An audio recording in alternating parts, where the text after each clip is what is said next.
Folks, in the midst of all of the conversations and monologues that we typically have with you on AgriView, we always try for substantive issues to bring people that are in the trenches of those industries. And in this one, we couldn't be more fortunate to have the CEO of Potato SA, Mr. Willie Jacobs, so that he can sit down and talk about the potato industry, an industry that we haven't had much of the conversation about. And Willie, we are grateful for your time. Welcome to AgriView. Thank you so much, Wandile, and thank you for the invite. I really appreciate being here. Willie, as South Africa, we always think of ourselves as having a couple of staple foods, maize, wheat, rice, and the potato industry. But I'm not sure how much of the South Africans think about the potato industry broadly, and which seasons do we have, where the production is going, and how has this industry over the past decade been? And I think that if they can hear from you as to where we are, that's something that they would appreciate. Yeah, thank you, Wandile. I think, when people are talking about starches, I want to avoid the conversations to potatoes because potato is a little bit more than just a starch. So we want to also place it as the first vegetable, not the third starch, if you want to call it that way. And it's unfortunate that people don't really recognize potatoes for the position that they've got in a typical consumer space. But South Africa has got a very unique environment in which potatoes are being produced. We have done about 2.8 million tons of potatoes last year, which is the highest crop ever in the history of potatoes. But then the other thing that's very unique about us is there's a fresh potato on the market floor any day of the week for the past 365 days and going forward the same type of rhythm as well. We've got 16 different production regions that are all either starting to plant or starting to harvest potatoes at any given point in time. I think the uniqueness of that is causing, let's call it a very just-in-time type of model on the marketing side, where you see the European or the overseas markets having got specific seasons that they operate. So they've got a plant and a harvest season, and they've got storage facilities and cold storage and all those type of things. South Africa doesn't allow, let's call it, full proper storage of potatoes as we go along. If something happens on the fresh produce markets or the indications of shortage or anything like that, then the market reacts. So we are sitting with a very, let's call it, emotional market environment, which causes a bit of difficulty because at the end of the day, the thing that the consumer wants is a consistent price. And if you've got emotions, you've got volatility. And that volatility actually causes, I think, in my view, a higher potato price than what the consumer needs to pay. Willie, you make a point here that we always, the whole year, have fresh potatoes available for South Africans. And one of the modes of delivering those are the fresh produce markets, which are also key for price discovery, the very same emotions that you're talking about. But anyone who has followed these conversations over the years, they know that there's been dissatisfaction about the state of the fresh produce markets in South Africa. And I wonder, from the Potato SA side, how are you guys feeling about the fresh produce, and what are some of the ideas you have in mind? Yeah, Wandile, I think that is probably my biggest concern. It's been documented well that the fresh produce markets being run by the municipalities are not being run optimally. And I think my biggest concern as well is that while there is a significant investment opportunity for the growth in that type of environment, it's not happening. The Joburg market has had its last proper capital investment early in the 2000s. And on potatoes itself is currently running on more than 150% of its capacity at certain given points in time. Now, you know that when market gets saturated, when not actually necessarily saturated, but when the floors are full, then you get a total negative effect of the total trade that's happening. There's a lack of movement of products, product age for a period of time, the price reduces, and at the end of the day, everybody loses in that space. And in most cases, the conversations I had with the fresh produce markets is, you don't need to expand capacity, we don't need floor space. We need the ergonomics to run. We need the fresh produce markets to be able to remove the product from the market as soon as it arrives there. I'm very sure that on the consumer side, we still haven't managed to actually bring potatoes to all the consumers at any given point in time. And that is directly related to that capacity. And if you just have a look at that and the investment potential and the growth potential just on that space itself, there's such a significant improvement opportunity. I mean, Willie, I certainly agree with you on that. I mean, I sit, one of the responsibilities we were given when I joined the presidency as the envoy was to say, we need to do something about the fresh produce markets. And I think the inputs you're making is something that needs to be considered quite strongly. Willie, we are sitting now having this conversation.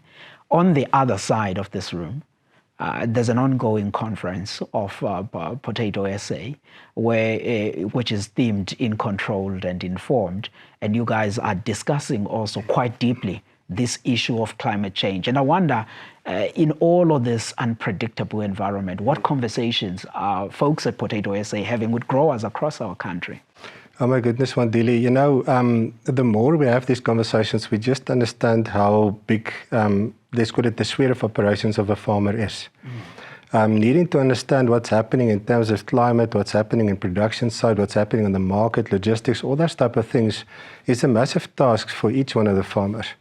But I think from our point of view, the more important thing that we're trying to chase after is just to find ways of farmers to be able to interact with data much better, so that they are, let's call it, more in tune with what's happening just outside of their normal operation, or let's call it the normal visuals. It's interesting. We start with the climate change conversation, and what we've also decided to do, we're going to do a wine auction at our gala event. And that wine that we're going to sell is going to be some of the wines that has been affected by the floods. Okay.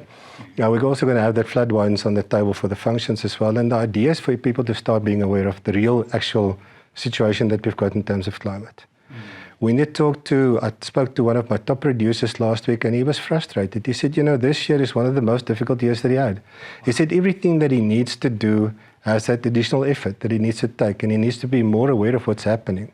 And you cannot do it by your own observations anymore. You're going to have to trust information sources. You're going to have to trust data to allow you to be in a space where you can see more of what you can normally notice while you're just operating on the visuals. So hopefully, at the end of the period that we've got on the Congress, we will have a nice additional toolbox for the farmers, obviously through the Potato South Africa app as well, that will allow them to see more than what they really normally do. I mean, Willie, I use the Potato SA app, which is available in the App Store. And there's a lot more. I would say South Africans must download that app, because if you want to see what the prices are, I often get people on social media, on the X platform, talking to me about the potato prices. And that's the space that folks, I would say, do Potato SA app on all of the app platforms. But really, this is a difficult season for you, because now you are referring to the recent floods that we have experienced. But at the start of this year, there were other floods in the northern regions of the country, and I wonder if those had any impact on your growers and what that meant to the harvest of this year. Yeah, look, it's unbelievable to see how water can change its own traction, the way it goes around. You know, we haven't actually been able to see what the impact was of the floods in the Limpopo Valley and those areas as well. But a number of farmers have also lost some of their crops going through the process. And the interesting thing is that the year before that period, we had a frost season in a similar type of space. So the height of, let's call it, the volatility is just so extreme. Farmers rebuild their pivot fields the way that we start thinking of just doing normal operations in life. And that's becoming part of the way of operation. It's unbelievable to see how much effort they have to go through to just stay on the same type of base of operations, never mind increasing their capacity. Willie, one of the conversations that I've had with you several times was also about our region. Potato SA, as I understand, also has a plan to say over time, we need to have a much more structured way as to say, how do we expand our market and interaction with our neighboring countries? But every now and then, when we hear Botswana, Namibia, and the others blocking the exports, there tends to be friction. I wonder, what's your interaction like? I sit on the side where I talk with government officials, but you are on the side with the growers, and it will be good to hear what's the experience like. I must admit, I think the people that are most in touch with what's happening, specifically on the foreign markets, or let's call it the domestic foreign markets, are actually the market agents. They know what's happening before anything else happens. If I could get my will in this whole process, I would want us to be able to see the whole balance of potato volumes in the SADC regions to be seen as one unit. Yes. There's a story about it doesn't matter where you add water or remove water from a dam, its level rises and lowers in a similar type of way. And for me, it's the same type of thing. I think Botswana, for one thing, I would want to have the opportunity to have a long discussion with them the way that we had with Namibia and said, guys, we know you want to produce something because you have to have a bit of sovereignty in terms of your production. But just remember, your consumers need to consume the product throughout the year. If we allow you that space, well, we can actually allow you to have a balance sheet running so that you can see what your stock levels look like, so that you have a consumer product that's consistent on the market. Then we can help each other in that process. I think the conversations that we had with Namibia is working out relatively well. I would want us to be able to see that happening. Zambia has starting to produce significant potatoes, Zimbabwe as well. We want those guys to be able to do that. Yes. But in the bigger scheme of things, the more consistently we can put a potato on a consumer's table, the more it stays in their mind, the more attractive it is, and the more valuable it is for the whole community in terms of utilization. Willie, I couldn't agree with you more on that, because ultimately it's about the Southern African food security. And potatoes are key on that. One of the other aspects, as we wrap this conversation, I want to talk about, because I've always been impressed by your transformation arm at Potato SA, because you run the commercial arm, but at the same time you have new entrants that graduate and get to the commercial space. I wonder if you can talk a little bit about some of the activities that are underway on that. Goodness. Wandile, we have actually done extremely well, obviously in the Limpopo area. And it's caught on, and I think the Eastern Cape is now starting to fire up. We've got quite a number of producers that's coming online there. KZN obviously going in that same direction.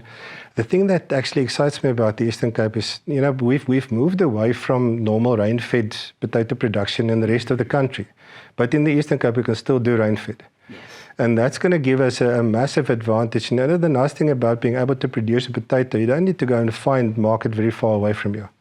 The consumers are there. If you look at the population of the Eastern Cape, so if we can actually get the same type of traction, and it's going there, that we had in Limpopo in terms of getting these enterprise development farmers up and running, you're going to see a change in terms of the whole, let's call it, market environment in the Eastern Cape as well. So looking forward to seeing that happening. No, absolutely, Willie. And I always even appreciated Potato SA's support through the government agriculture and agro-processing master plan with other social partners and private sector as part of that. But Willie, I thought having you come over to AgriView just to share with us some of these aspects is something that we appreciate the most. We do have a last quick point. We have young people that follow us on AgriView, and I wonder any youth initiatives, opportunities for them? You can't put it in just one point. If you just have a look at what's happening, we've got youth activations happening in terms of potatoes. We've got sport events that we're running. We've got benefited the Soweto on Marathon. On the Soweto Marathon. You've actually been participating in those as well. So what we're doing is we're trying to teach youngsters about potatoes again. If you're looking at the sport events, we're going to feed you a small potato so that you can know what it tastes like when you start off, because our kids don't know where a potato originates from, where the crisps or the chips that they eat originate from. So look out for that, guys. We've been with the Department of Education this week in Joburg, looking forward to get into some of the curriculums in terms of production, but in the school feeding schemes. That is one of the most principal points. You have to see the potatoes coming through, and that is going to be something that will be driven through the whole, let's call it, youth recognition of potatoes again from its origin. Vili, this has been awesome. Thank you so much. Thank you, Wandile. Much appreciated. If you've been following us and you are now seeing us this podcast for the first time, make sure that you subscribe on the link. We drop new episodes every Thursday. And we thought that having Mr. Vili Jacobs of Potato SA to come and have this deeper conversation about one of the important commodities in our food system was something of value. And thank you so very much for watching.